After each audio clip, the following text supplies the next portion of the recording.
new energy in the room. We have some young people, and today, what we're talking about today is going to be really, really valuable for the young people. And those of you that are here will benefit immensely from what we're going to learn. And I'm sad that there's some that are not here to experience what we're going to experience today. We seem to oftentimes talk about the same thing over and over and over again, and you may get bored hearing the same thing over and over and over again. But let me tell you, if we drill down very deep into the basics, and it becomes a part of our everyday practice, we will be much, much more successful than if we say, oh wow, I got this new email, and this new trainer's doing this, and we run off and do that, we run off and do this and that, and we get torn. How many of you get emails from Tom Ferry? Okay. How many get emails from Buffini? How many are subscribed to Buffini's program? Okay. And you like that? It's good? How many? I like it. Now Yeah. it's just too much information that I can't ever get to it. You can't process everything. Yeah. We get so much stuff, and we're off here, there, and everything. What we're going to do today is we're going to talk about some of the basics. So as Tanner gets these first few pages out to you, then you can start to put them together. For those of you that are new, I suggest you get a binder and put the information into the binder and 3-ring it, make notes all over it. I'm going to talk about, if you just read the notes, it doesn't, I mean the printed stuff, it doesn't mean a whole lot unless you make notes to it. I would encourage you to make notes. And the first thing I want us to do is just take 30 seconds and completely and totally clear your mind. And in that 30 seconds, I want you to turn your phone to silent. I want you to put it into your pocket somewhere. I want you to completely forget about all the problems that you have. I can tell you every single one of us has things going on that are overwhelming. Thank you. In those directions. Okay, good. And so just put those away and really concentrate, because today is a mental game, and real estate is a mental game. It's just like golf or anything else. If you're not in the game mentally, you will have trouble through the whole thing. If you're mentally on cue, then you will be much, much more productive. And we're going to talk about those sort of things. All right, so let's take our 30 seconds. You've probably already got your phones off. Let's take our 30 seconds. Begin.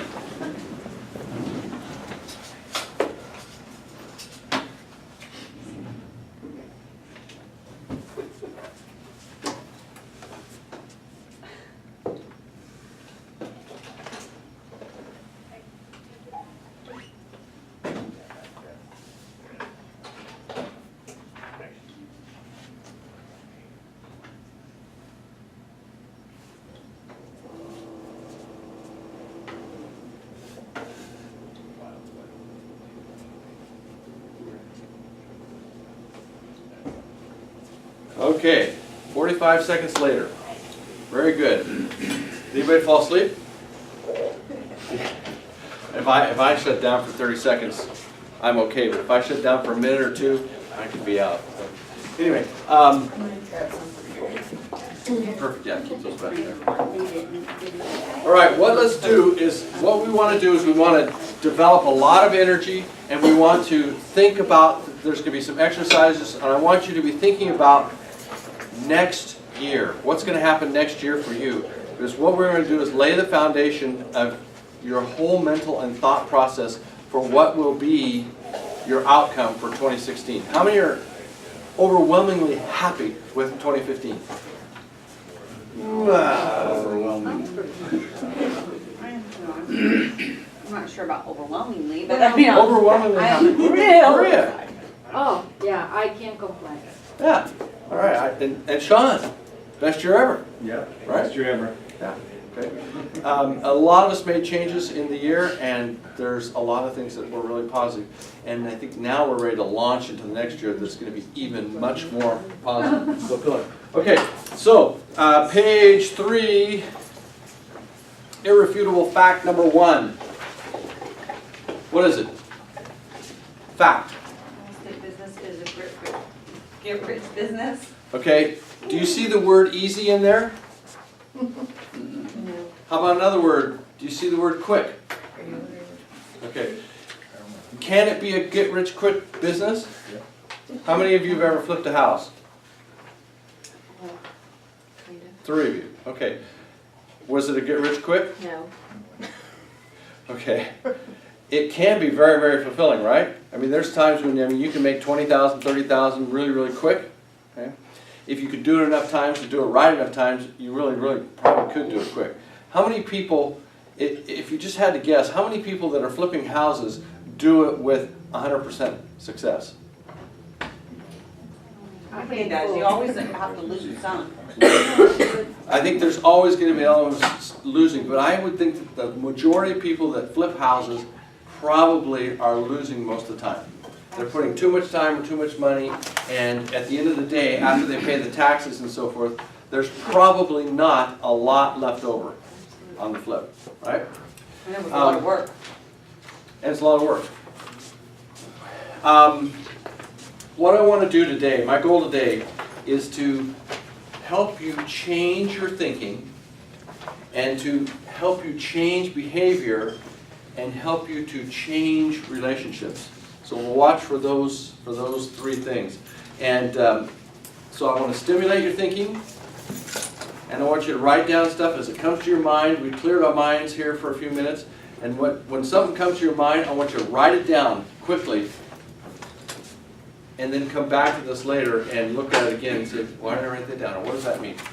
But just stuff that comes to your mind, we've cleared from everything else, all the problems that we're dealing with, and now we can be focused on what we're going to accomplish today. So part of what I want to do today is I want to scare you and motivate you. I want to give you some real life examples of what not to do, and then I want to help you develop a clear path to success. What it's going to take to get to the success that you want, and then we will reinforce your learning. Okay, so let's look at page 4, and I want you to read through this individually, and I want you to just quick underline, and you can kind of read it quickly. Underline the things that just hit you. A career in real estate sales offers a genuine opportunity to generate an unlimited income. Okay, in that line, unlimited income hit me. Now, there's not something in every sentence that you should underline, but just read through there and underline the things that really hit home to you.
right, we almost done?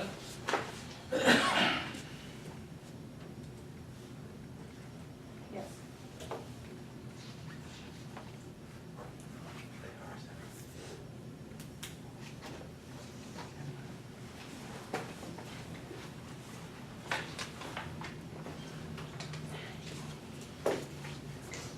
All right. Okay, let's talk about what, Diane, what really sticks out for you? Well, underlining all the positive things that are gonna help me to succeed Uh-huh.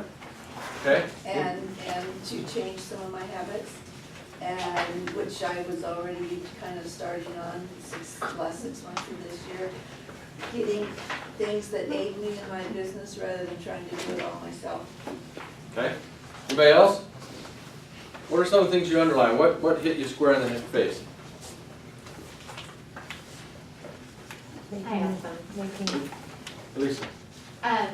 Just being productive, using the energy that I have and the efforts that I have to be productive is one of the things, and that it is, that I do have the ability to change and control.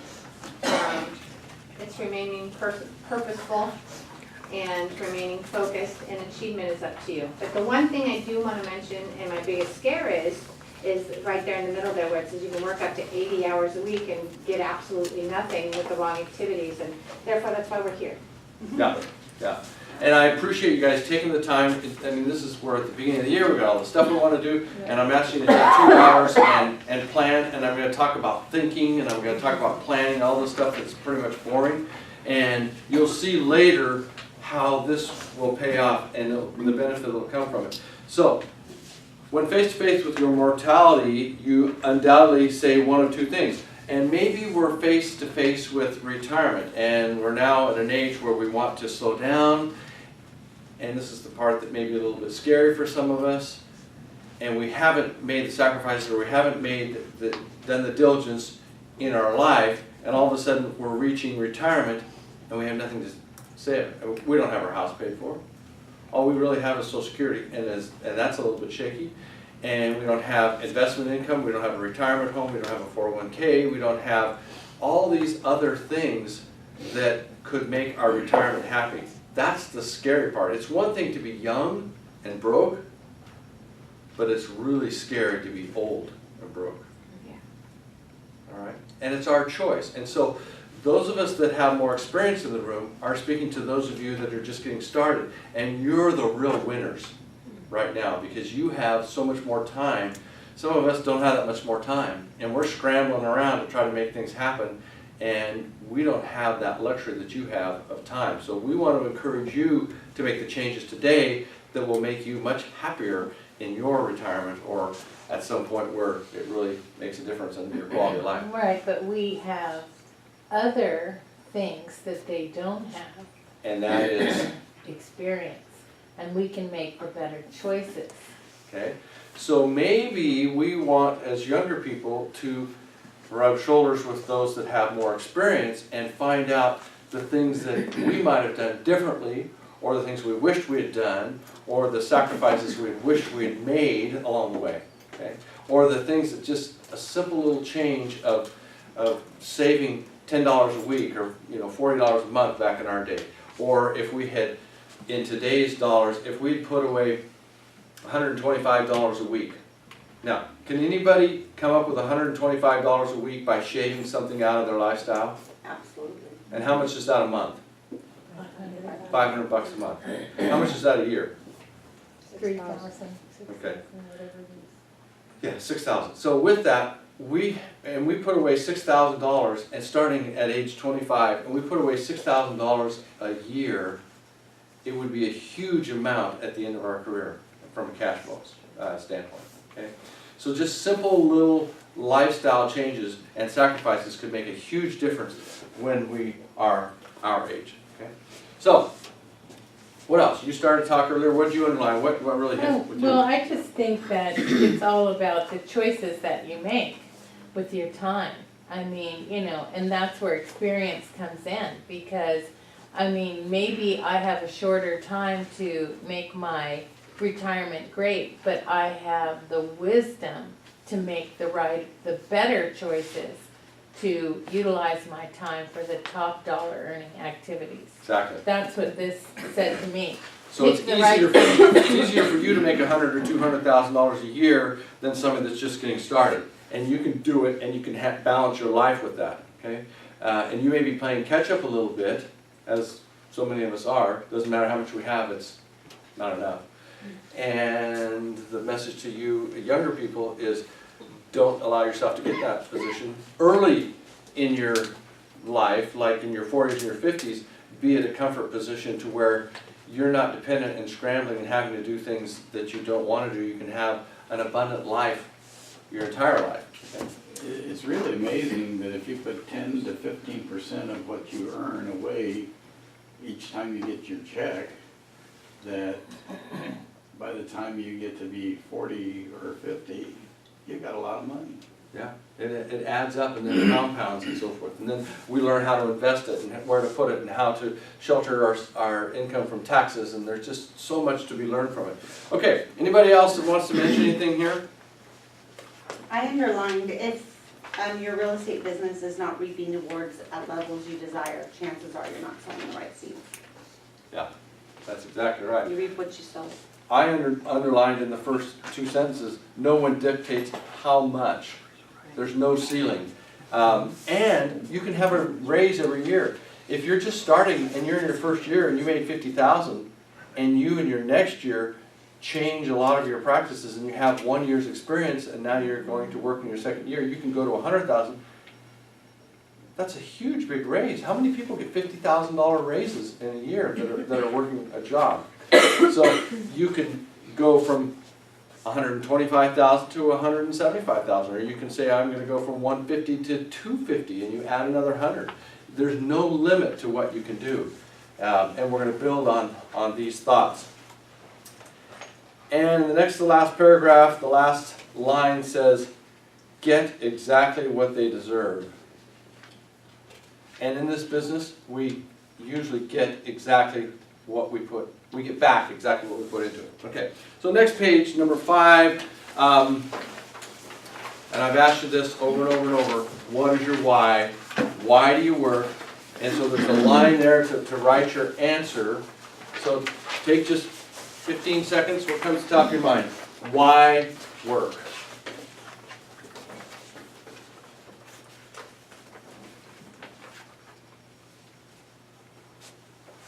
Well, that's cute, Jesse, drawing a picture of Patty.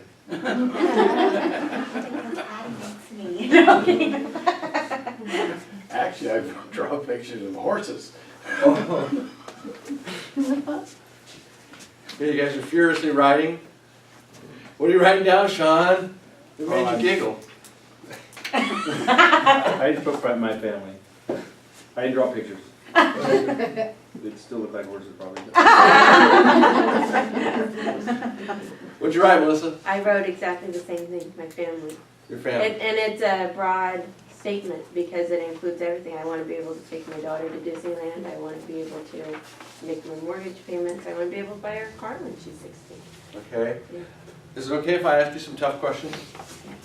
I know the answers anyway. How many of you here are the primary breadwinner in your family? Neither one takes responsibility. I love it. But in many cases we are the primary breadwinner. Or to the family pot we contribute 50%. Yeah. Maybe we contribute 75%, maybe we contribute 25%. Whatever your situation is, that's important for you to know, and it's important for you to communicate that with your spouse and have an understanding of what your expectation is. What are you expected to bring to the family circle in the way of finances? Okay, so how many just wrote down money? Anybody just write money? Anybody write anything other than family or? I wrote survival. Survival. So if you don't work, are you going to be homeless and Patty's shaking her head. His horses won't survive. Yes, because she's going to keep going. That is true. That's It true. happens. Yeah. I Tom. wrote, to provide for my family and contribute to ... Like, I don't know exactly how to finish that, but to contribute to something. Oh, I mean, if I was, Democrat. What'd she say? Since he's probably a Democrat. All right. Just kidding. Contribute to Just society, right? I mean, you do it because if you just sat home and you and your family ahead of you generationally just sent you a check each month, you would have no fulfillment. there's a lot of risk in real estate, and if I really just was doing it for the money, there's a lot more stable income. I'm pretty talented, I could probably pull down something, but I don't believe in it as much as I believe in it. We won't be seeing you at the corner with the sign. No. We'll mow your lawn for beer. Yes, Be independent. to be independent and not have to be supported by somebody. Okay, anybody else? To be productive. Productive.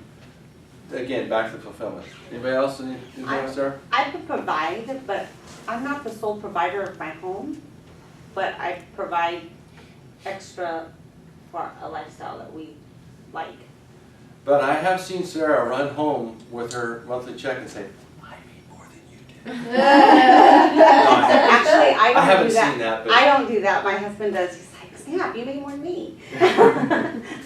Well, he doesn't say snap, I do. Melissa. Similar to what Melissa was saying, that having tried a lot of different careers, that I'm ready for a purpose, I'm ready for, More fulfillment. yeah, Okay. ready to be needed by somebody and be able to put my giving out there to help. How many of you love this business so much you would work all 24 hours a day if you could?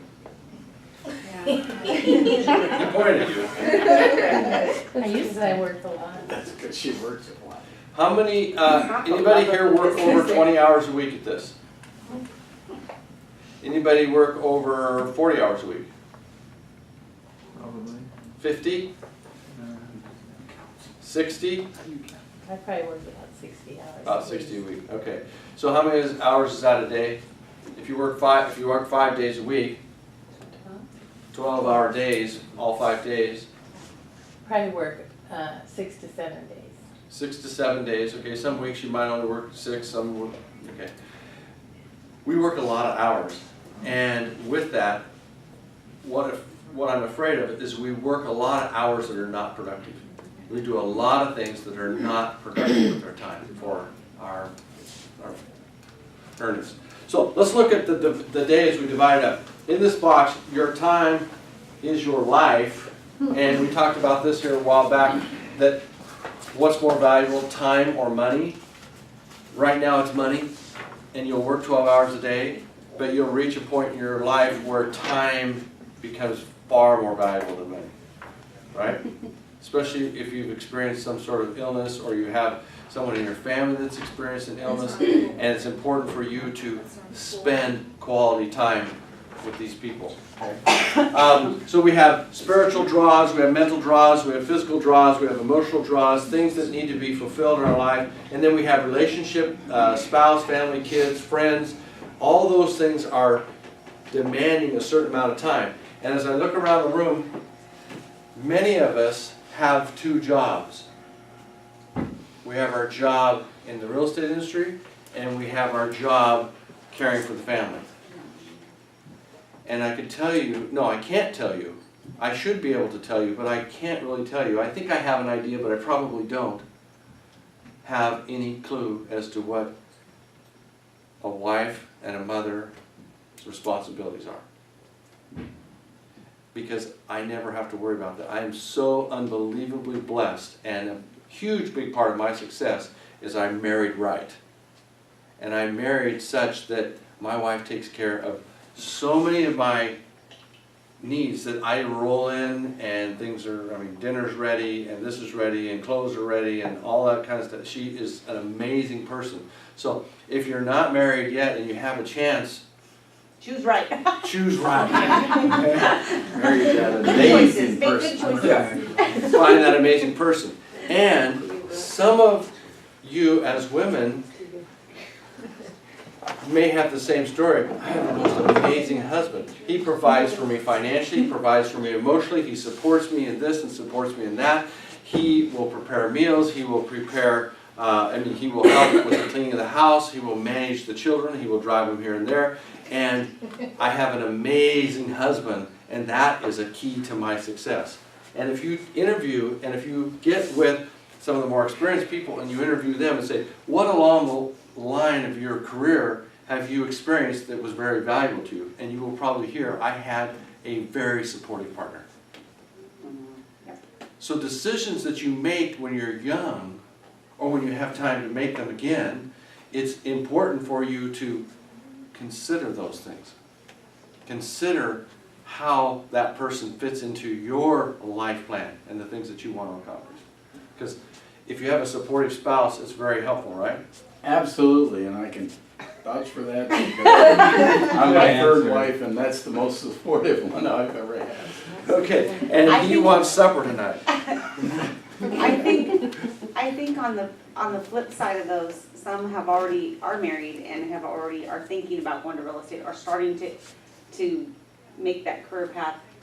I think having that, sitting down and having that conversation ahead of time, and what does this career, Yeah. and the lifestyle of this career, and having that conversation so that nobody goes into it blinded. And I mean, I know that for us, that was huge.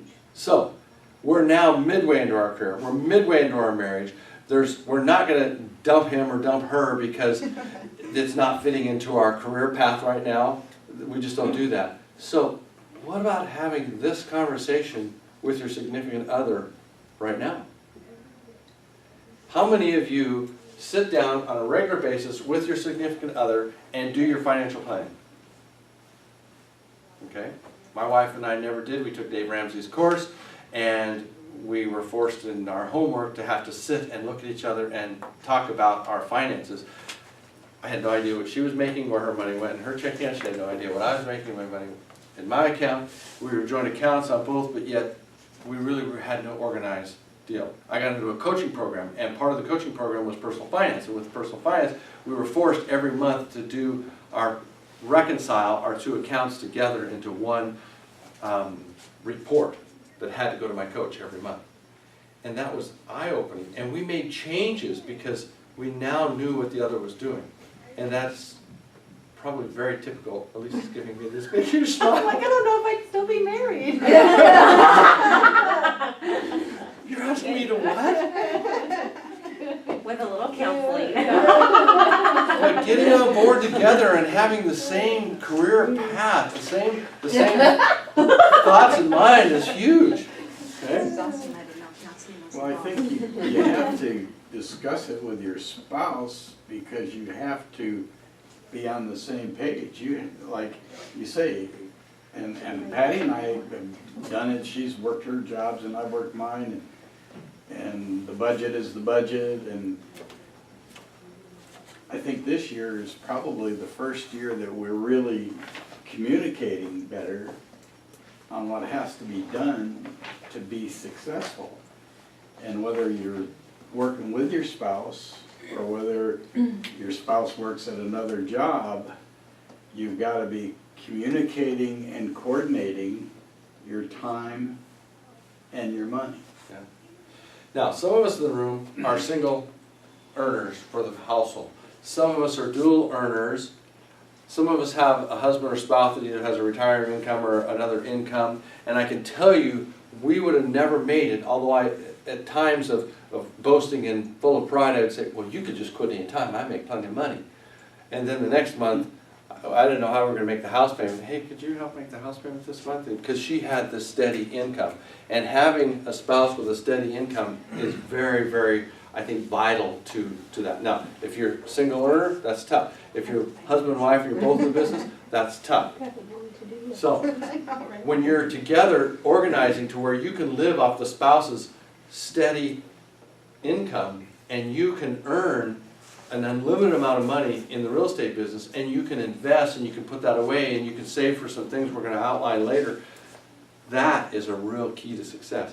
As I grew up in the real estate business, I had no idea what I was doing. I was just bumbling from one thing to another, and I'd try this and I'd try that, and I'd succeed at this, I failed miserably at that. And as I wandered through that, I now can look back and say, had I had this kind of direction from the very beginning, it would have been amazing. And maybe in the 70s, we weren't doing that kind of thinking and planning and so forth like we do now. But take this and really make something of it.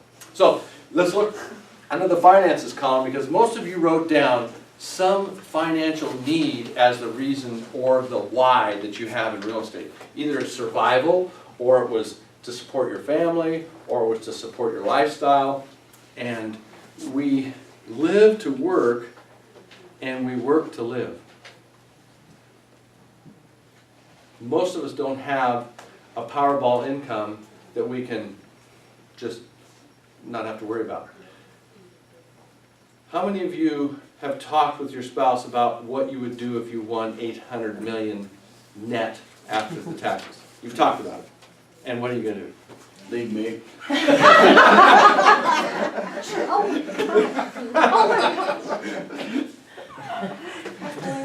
Well, I mean, just different things, you know, set the family up, set foundations up, Yeah, stuff okay. like that. And, Never quit work though, Ed, of course. Never, never, never. Thank you. Yeah, it'd be very important that we not lose you. That you contribute some of your earnings to the rest of us. Yeah, you will have all new friends. And a friend of mine told me that I had a good year and I was boasting about it and so forth. He says, and when there was a group of us, and one gal said, "Well, Ed, now that you're making all this money, what are you going to do?" And my other friend popped up and said, "He's getting all new friends." Which is another thing we're going to talk about a little bit later, is the people we associate with. We'll come back to that. Okay, so under finances, there's 4 quadrants, E, S, E, B, and I, and it's a little bit better explained on the next page, and we'll get to that in just a second. But that is Robert Kiyosaki. Have you heard of Robert Kiyosaki? That is his model, okay? So I can tell you, going through this business in the last 37, 38 years, I now understand stuff that I didn't understand in the first probably 30 years of the business. Although I look back and say, you know, I did make some decisions that were right, and I made a lot of wrong decisions. And what I am willing to do is share that with you. If there's things that you would like to accomplish in your life, and you clearly have that, I would be happy to sit down with you and talk about a life plan, especially you young ones, because I figured out last night, I always tell people I started out when I was 23 years old, but it was actually between 24 and 25. And with that, starting the real estate career, I wish I'd had some direction from experienced people that could give me some direction. Instead, I hung out with people that were very, very poor examples. So I feel I lost some years in that. Okay, creating an unlimited life of abundance requires, well, time and money. We don't have unlimited time, and most of us don't have money to start with. So we have to earn that money before we can begin to invest that money. And I want you to start thinking about the different things that you're going to need money for. And we'll have an outline here in a minute. We'll do a little homework on that. The goal is to live an unlimited life in a limited amount of time. Time is our limitation.